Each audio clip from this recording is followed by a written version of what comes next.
शुद्ध बुद्धि होगी जब हम परमात्मा की बात करेंगे कि मैं परमात्मा का अंश हूँ, मुझे इसी जन्म में परमात्मा की प्राप्ति करनी, तो परमात्मा मुझे प्राप्त है। जो मैं और वो दो नहीं है, भेद नहीं है। क्योंकि मैंने संसार के साथ संबंध बना लिया, मैं परमात्मा को भूल गया, उसकी मुझे विस्मृति हो गई। तो रात दिन संसार के साथ चिपका हुआ हूँ, तो इसलिए परमात्मा को मैं भूल गया। तो जैसे मैं संसार के साथ थोड़ा सा संबंध कम करता हूँ धीरे धीरे, तो मेरा संबंध परमात्मा के साथ बन जाता है। ये ब्रह्म प्राप्ति के लिए जो पात्र के लिए बताए हैं बुद्धिया विशुद्धिया वाले, तो इसमें देखो क्या बढ़िया बढ़िया ऐसे बताएं। विशुद्ध बुद्धि से युक्त हो, शब्दान विषयान त्यक्ता, शब्द आदि जो विषय हैं इनको त्याग दे, मतलब विषयों के साथ संबंध न रखे। जब आवश्यकता हो तो विषयों का सेवन करे, मतलब राग द्वेष से रहित होकर सेवन करे। राग रखेगा इस विषयों में तो फंस जाए, मतलब कहीं भी राग होगा तो फंसना है। राग बीत राग हो जाए, तो कल मैं कह रहा था विष्णु सहस्त्रनाम में भगवान का एक नाम बीत राग है। बीत राग, राग समाप्त हो गया। स्वामी दयानंद जी कल वो कर रहे हैं भरूच में, विष्णु सहस्त्रनाम का एक एक नाम का जो भगवान शंकराचार्य ने भाष्य लिखा है, एक ही शब्द की व्याख्या करी है 1000 नामों की। तो मैंने आज उनसे कहा, मन का वहां आप कर ही रहे हो तो मोबाइल सामने रख लेना, हम भी सुन लेंगे। तो उन्होंने कहा ठीक है चलो। तो मेरा मतलब है कि मैंने भी नहीं सुना कभी कि विष्णु सहस्त्रनाम में शंकर भगवान शंकराचार्य का जो उन्होंने व्याख्या करी है उन नामों की। जैसे मुकुंद को कह रहे थे आज, हमें भी नहीं था, मुकुंद वो जो मुक्ति प्रदान करने वाला। तो ऐसे एक एक शब्द का उन्होंने व्याख्या करी। तो जब समय मिल जाए तो एक कोशिश करके कर लिंक डाल देंगे। तो वहाँ प्रवचन कर ही रहे हैं भरूच में, तो हमारे लिए कोई वो नहीं है। तो मैंने कहा उसके सामने अपने मोबाइल को रख देना, तो जिसको थोड़ा सुनना हो। तो विष्णु सहस्त्र, चूंकि देखो कल से क्या है कि ये जो पुरुषोत्तम मास है, तो पुरुषोत्तम भगवान ने अपना नाम दिया है इसको। भगवान का नाम कहते हैं क्षर से अतीत है, अक्षर से उत्तम में पुरुषोत्तम। तो ये महीना जो है इसको भगवान ने अपना नाम दिया। तो इसमें इन चीजों का, जप का, ध्यान का, भगवान के स्वाध्याय का, इनका बहुत ज्यादा महत्व है। तो इसलिए आता भी 3-4 साल में, तो हम जो है उसमें थोड़ा सा, तो यहाँ कहते हैं शब्दादीन विषयान त्यक्ता, राग द्वेष। देखो ये जो 51, 52, 53 श्लोक है 18वें अध्याय के, ये कहते हैं ब्रह्म प्राप्ति का पात्र हो जाता है। तो ब्रह्म, हमें क्या करना, हमें साधना है कि हम ब्रह्म प्राप्ति के पात्र बन जाए। मतलब हम उसके लिए पात्र तो हों कि ब्रह्म को प्राप्त करना है। तो इसके लिए ये शायद 18 ही है, 18 चीजें बताई। 6 चीजें जो आसुरी संपदा उसको इसमें छोड़ने बताया। अहंकारम, बलम, दर्पम, कामम, क्रोधम, परिग्रह, विमुच्य, इनको छोड़ दो तो आसुरी संपदा हट जाए उसके अंदर से। अहंकार, बल, दर्प, दंभ, काम, क्रोध, परिक्रम, विविक्त से भी, एकांत से भी, लद्वासी, यत वाक्य कम मानसा, इंद्रियों का नियम करने वाला, शरीर वाणी को मन को वश में करके, सबका त्याग करके, राग द्वेष को छोड़कर निरंतर ध्यान योग के प्राण हो जाता है। वो अहंकार, बल, दर्प, काम, क्रोध से रहित, ममता रहित, शांत होकर ब्रह्म प्राप्ति का पात्र हो जाता है। तो ये जो भगवान कहते हैं, तो पहला विचार तो जो सात्विक कर्ता की बात आती है, सात्विक कर्ता में ही सात्विक बुद्धि होती है। रजोगुण कर्ता अगर रासिक है, रजोगुणी करता है, तो उसकी बुद्धि सात्विक नहीं हो सकती, उसकी बुद्धि रासिक होगी। तामसिक कर्ता का तामसिक होगी। तो सात्विक कर्ता के द्वारा उसकी बुद्धि, उसके कर्म, उसका ज्ञान, हर चीज उसकी धैर्य, उसके अंदर धृति, हर चीज उसके अंदर सात्विक हो। इसलिए जो शब्द आता मुक्त संगो अहनवादी धृत, तो इसको पकड़ना इसलिए जरूरी है कि यहाँ भगवान जो बीत राग भया क्रोधा की बात कर रहे थे, तो जिसका राग समाप्त हो जाए, जो मुक्त संग हो, तो ये दो शब्द को अगर हम पकड़ कर रखें जीवन में कि हमारा राग आसक्ति और असक्त बुद्धि सर्वत्र, जो 18वें अध्याय में श्लोक आता है, जितात्मा विगत स्पृहा। तो असक्त बुद्धि सर्वत्र, हमारी बुद्धि हर जगह कहीं भी आसक्त ना हो, और मुक्त संग, कहीं हमारा जो संग है उस सबसे मुक्त, असंग हुआ है। तो संसार में बंधन क्या है? संसार में बंधना किया हुआ है, हमने अपने आप को उन विषयों के साथ, उन पदार्थों के साथ, उन व्यक्तियों के साथ, उन परिस्थितियों के साथ, उनके साथ संबंध जोड़ के पक्का कर लिया, तो उन सब के साथ हम बंध गए। तो भगवान कहते हैं चूंकि हमने बांधा है, हमने संबंध बनाया है, हम अपने, देखो संबंध ऐसा नहीं हमने हाथ से पकड़ के बैठे हुए हैं, हम घूम रहे हैं, सोते हैं, बैठते हैं, तो ऐसा थोड़ी हमने पकड़ के रख रखा है, कोई भी चीज नहीं पकड़ी हमने। कोई व्यक्ति ऐसा है कोई चीज पकड़ रखी है, संसार में कुछ भी ना पकड़ रखा। पकड़ कहां से रखा? मन से पकड़। मन के अंदर ऐसे भावना है कि इसके बिना तो मैं नहीं रह सकता। तो मन के अंदर जो पकड़ है, मन के अंदर जो, मन से जो संबंध स्थापित किया, सब देखो हवा में है। मन में बाहर की दुनिया के साथ हमने संबंध बनाया, जो बाहर है बाहर, लेकिन हमारे मन के अंदर प्रवेश करके मन ने उसके साथ संबंध जोड़ लिया। कोई चीज बाहर है, मतलब हमारा कोई बहुत अच्छा दोस्त है, बहुत अच्छा दोस्त है, तो हमसे बहुत दूर रहता 100 किलोमीटर, तो ऐसा थोड़ी हम उसका हाथ पकड़ के दिन भर बैठे रहते हैं, उसके साथ ही सोएंगे, उसके साथ ही खाएंगे, उसके साथ ही बैठेंगे, ऐसा थोड़ी है। वो 100 किलोमीटर दूर अपनी जिंदगी जी रहा है, लेकिन हमारे मन में वो इतना प्रवेश कर गया, राग के द्वारा या द्वेष के द्वारा। इतना द्वेष भी जब होता है ना, वो भी हमारे साथ आसक्त बन जाता है, रात दिन उसके बारे में सोचते रहते हैं, फिर इतना बुरा किया, मेरा ये किया, मेरा। तो ये जो हमने मन के द्वारा पकड़ रखा है, तो मन के द्वारा छोड़ना, इसलिए श्रवण मनन निधिध्यासन इसीलिए है कि श्रवण जब हमने किया तो जो विपरीत धारणाएं हैं मन के अंदर, उनको, उनका त्याग करना, कि हमने मन से बिना मतलब ही पकड़ रखा है। अच्छा, मन हमारे साथ जाता है, सूक्ष्म शरीर चूंकि साथ जाता है, तो मन तो साथ चला गया ना। मन में आए हुए अंतिम भाव भाव मन में आते हैं, भाव इस स्थूल शरीर में नहीं आते। स्थूल शरीर में तो कुछ है ही नहीं, इसमें तो हड्डी ढांचा और ये किडनी है, हार्ट है, लीवर है, इसमें थोड़ी विचार आते हैं। कुछ विचार तो मन में आते हैं, तो मन साथ जा रहा है, सूक्ष्म शरीर साथ जाता 17 तत्वों का, तो सारी गड़बड़ उसमें हो रही है। तो जो मन से हमने पकड़ रखे हैं, इन सबको छोड़ना, मन से धीरे धीरे निकले। तो निकले ये कि मन में कोई दूसरी चीज घुसे, मतलब ये निकले कुछ और जाए, तो कौन जाए? परमात्मा जाए, परमात्मा का चिंतन हो, परमात्मा के विषय की चर्चा हो, स्वाध्याय हो, जप हो, तो धीरे धीरे मन में ये प्रवेश करना, वो बाहर निकले।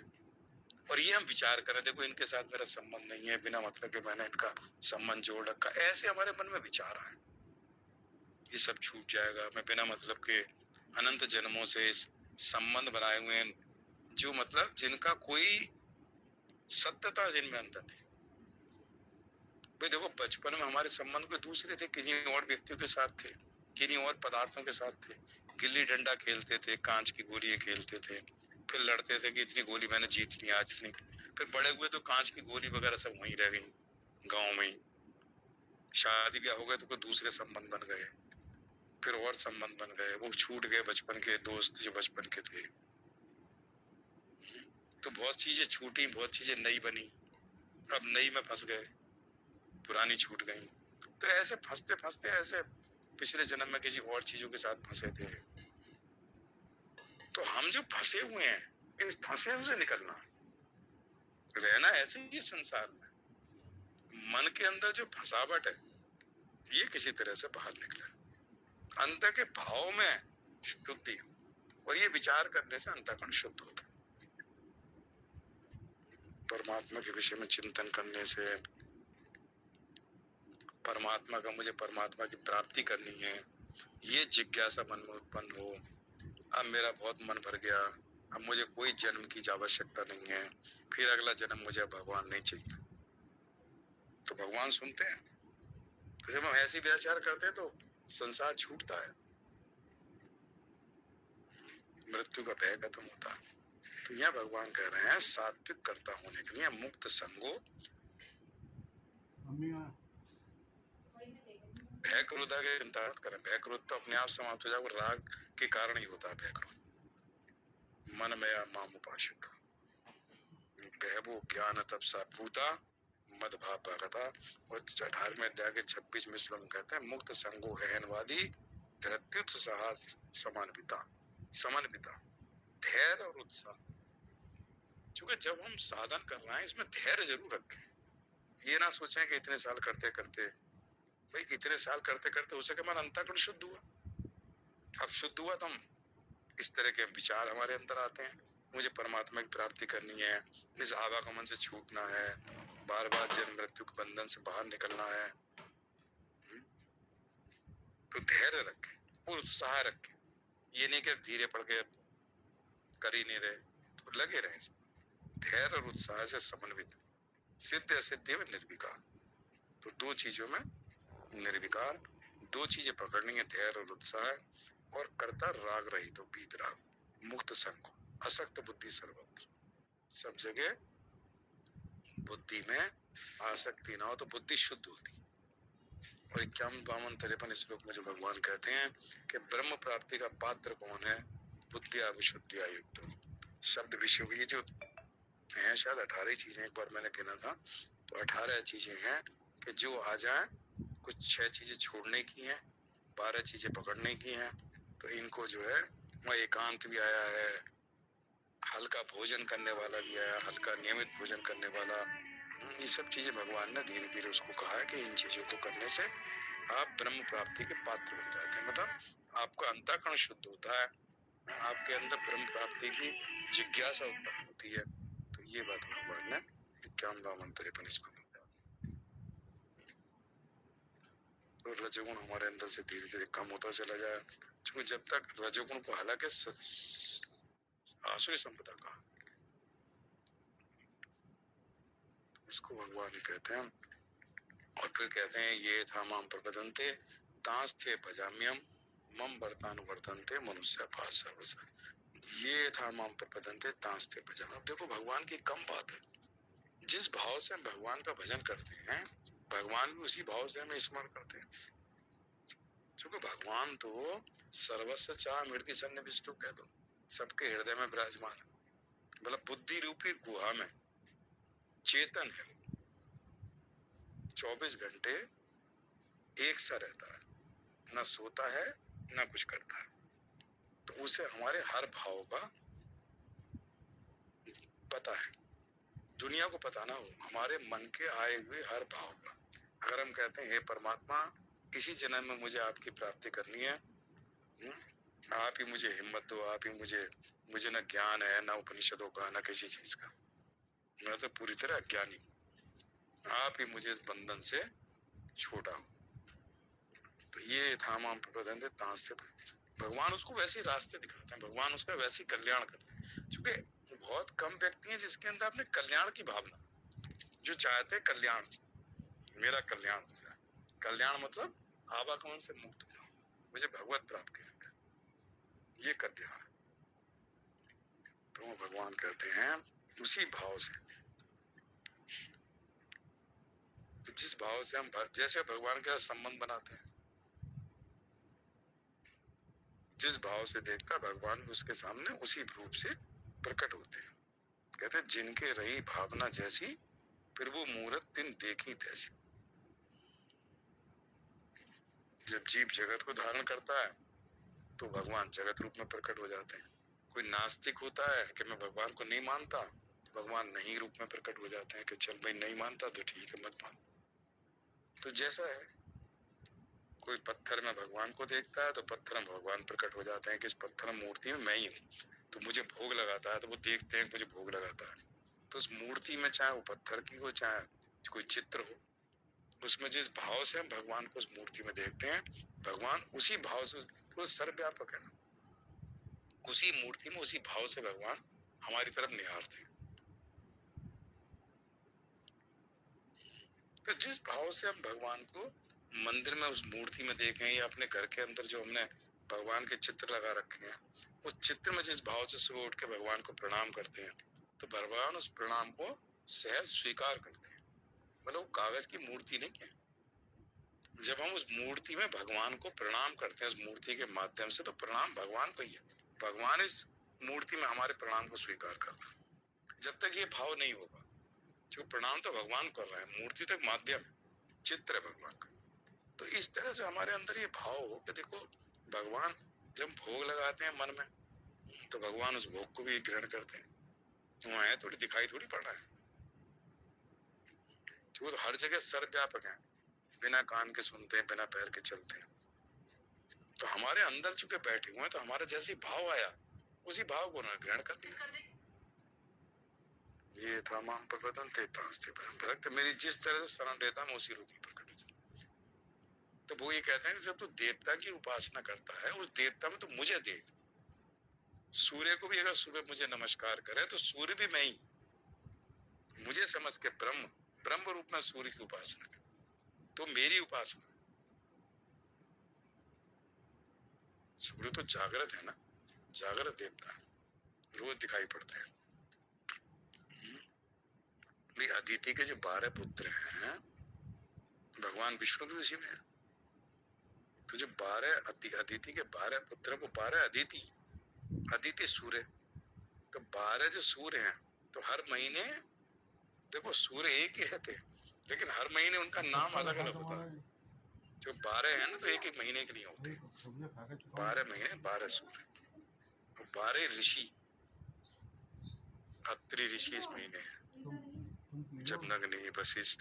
तो एक एक ऋषि जो एक एक महीने 6 गण होते हैं सूर्य के साथ। ये उसमें एक ऋषि होते हैं जो वेद मंत्रों का उच्चारण करते हैं। तो हर महीने अलग ऋषि होते हैं,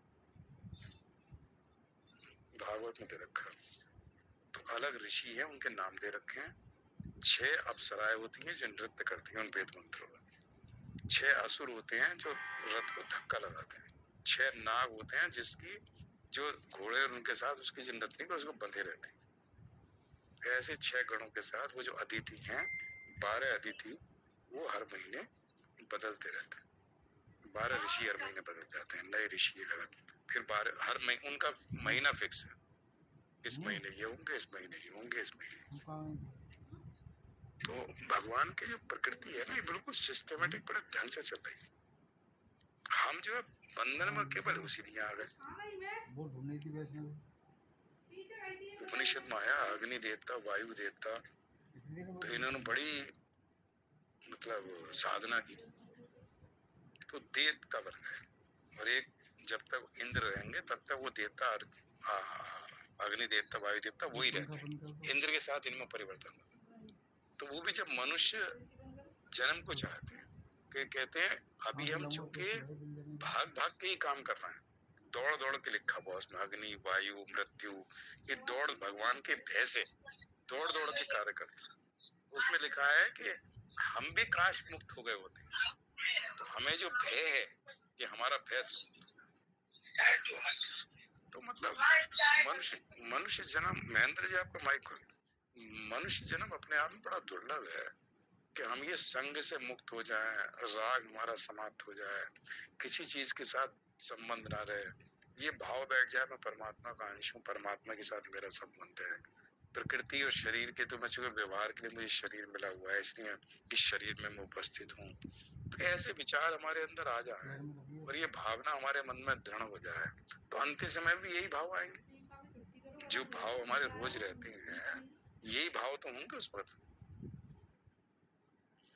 इसलिए भाव संस्कृति हो जाए। तो ये भगवान कह रहे हैं, इसके ऊपर हमें चिंतन करते रहना चाहिए। ओम पूर्णमदः पूर्णमिदं पूर्णात् पूर्णमुदच्यते पूर्णस्य पूर्णमादाय पूर्णमेवावशिष्यते। ओम शांति शांति शांति। श्री कृष्ण अर्पणमस्तु। हरि ओम तत्सत्, हरि ओम तत्सत्।